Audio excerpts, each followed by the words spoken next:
Welcome to the Raven Space on YouTube. My name is Jason, and this is Raven Space Daily, where we talk about Baltimore Ravens news every single weekday. Thank you guys so much for joining me today. We have some great topics. Please subscribe to the Raven Space on YouTube for the best Baltimore Ravens content on the internet. Also, help us out by sharing these videos, and a special shout out to our Patreon subscribers. You guys are the best. Thank you guys so much. Now we're going to talk about the topics for the day. We're going to talk about whether Alex Collins should be at the featured back. We're going to talk about the top young talent on the roster, and specifically one guy. We're going to talk about whether Danny Woodhead is going to be an impact player or not. And we're going to go to the mailbag and the comment of the day, my two favorite segments. First, let's hop into the first topic. Marty Mornhinweg stated in an interview that Alex Collins will remain the featured back for offense. And now, there's a lot of ways you can look at this. Does Alex Collins deserve this? Of course he does. He's been the best player on offense at a skill position this entire year. Better than receivers, tight ends, other running backs, and of course better than Joe Flacco.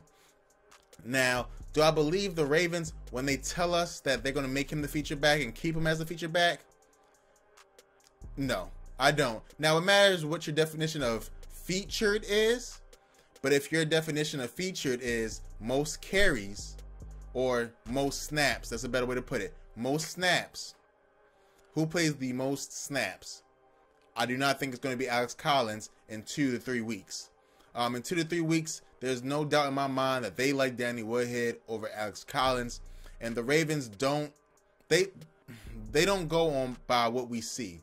They go on by what they think they know is true and correct. And all people who make decisions should do that. If you make decisions, right, you know, if you're a parent and you make decisions, you have something in you intuitively to make the decision, right? They, you know, for women, they call it a mother's sense, whatever, mom sense, right? So it's important to do that. However, we saw this last 2 years with Buck Allen, where Buck Allen played extremely well when everybody else got injured. But when you got Terrence West and Kenneth Dixon, they actually kicked him to the back of the bus. Is that fair? I didn't think so. Seeing the way that Buck Allen's playing this year, you can't tell me that would have helped the Ravens on the roster. If we had 3 running backs, Buck Allen, Ken Dixon, and Terrence West, our run game would have been better last year. I know that for a fact. And I almost know it 100% that when Danny Woodhead is 100% healthy, he'll be the main back in our offense. So I'm sorry to Alex Collins. You do deserve it, but that's not the way the NFL is. It's not fair. We just saw our boy Tyrod Taylor get benched, even though he's the best quarterback on that roster. And the same thing's about to happen to you, sir. So I'm sorry about that. We're going to move on to the next topic, which actually, now I'm sad. I didn't think that first topic was going to be so sad. But the next topic is a good topic. Ronnie Stanley was ranked 24th in ESPN's top 25 players under 25. So basically, they're saying that Ronnie Stanley is one of the best young players in the league. And is this true? Of course it's true. There was only one other offensive lineman on the list, Jack Conklin. He plays for the Titans. Jack Conklin, and people would say, is better than Ronnie. I mean, it's pick your taste, right? Ronnie's more of a ballerina, right? Conklin's more of a hit you in the mouth type of player at a offensive line position. So, you know, one has footwork, one has strength and grit. You know, it's, you know, both, whatever. So I think this is good. There were other players ahead of him. Number 1 was Carson Wentz. Quarterbacks, other position players, they're going to be higher than an offensive lineman. So it's, how do I feel about it? Nah, it's all right. It's a good ranking for him. I think he is a good player, and I really do hope that he improves. But 24, in my opinion, is good. Should he have been higher or lower? You make that call. But I'm okay with where he was ranked position-wise, because he's an offensive lineman, and they get devalued in top 25 ranks, right? So it is what it is. Let me know in the comments below how you feel. Should you have been higher or lower? I would love to know. We're gonna move on to the third topic, and it's something I saw from the Bleacher Report. Danny Woodhead was listed as a player that could change the playoff race in his return. Now, I vehemently disagree. I disagree to the highest standard of disagreement. Danny Woodhead is a good player. Danny Woodhead is a player that I'm sure can help the Ravens offense. Not a doubt in my mind. I think he's very good.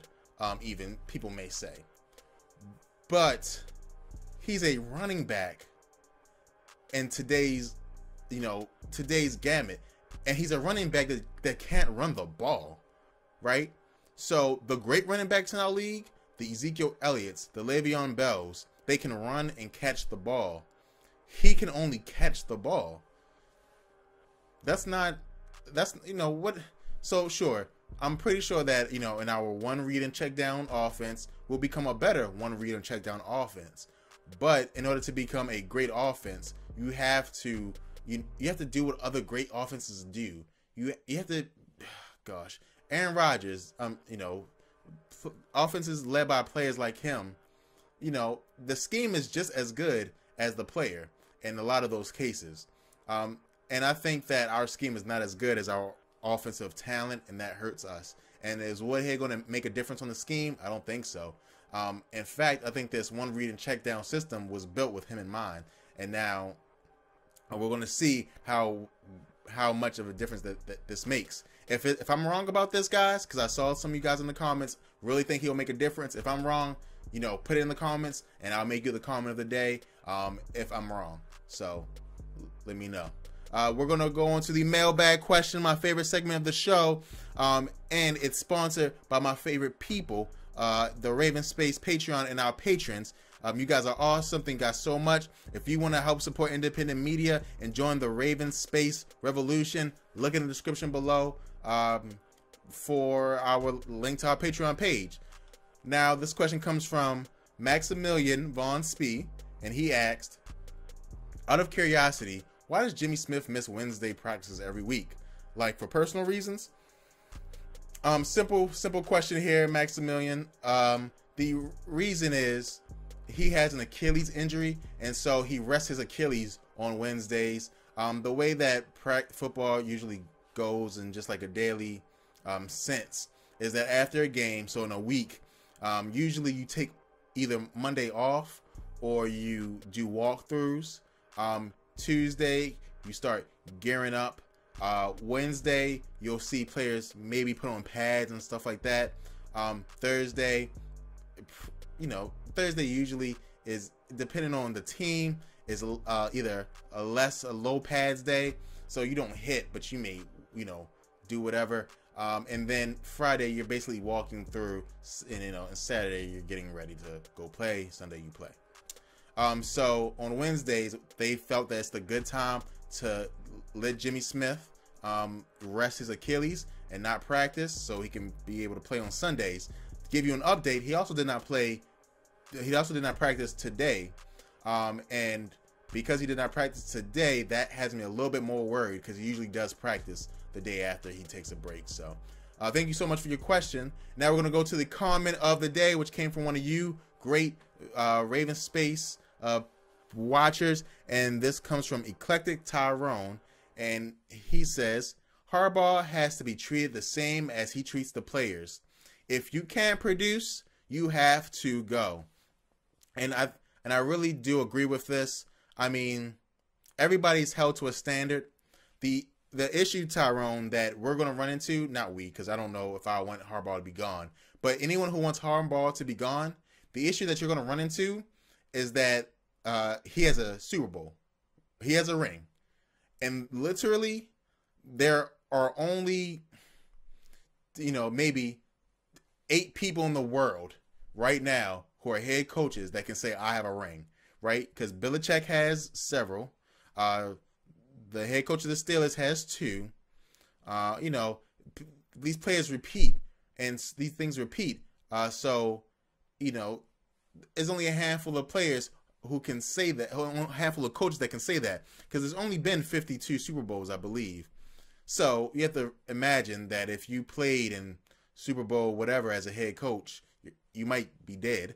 And so you know, and then the other half of the people who aren't dead are retired, and then you have the players who are actually coaching. And the coaches that are actually coaching, and so that's why Harbaugh is going to be hard to get rid of. You guys have to remember, they want to get rid of Tom Coughlin for years. Even before he won his first ring, they want to get rid of him. But he won a ring, and so you have to at least wait 3 years now. Then he won another ring, so 3 more years we got to wait. So if you have a ring, you have special things. Ask John Harbaugh, ask Joe Flacco. So thank you guys so much for watching. Please subscribe to the Raven Space for more great Baltimore Ravens content. If you like this video, please share it with everyone you know. Again, help support independent media by sharing our videos or becoming a Patreon subscriber. You guys can help join the Raven Space revolution. Thank you guys so much, and go Ravens.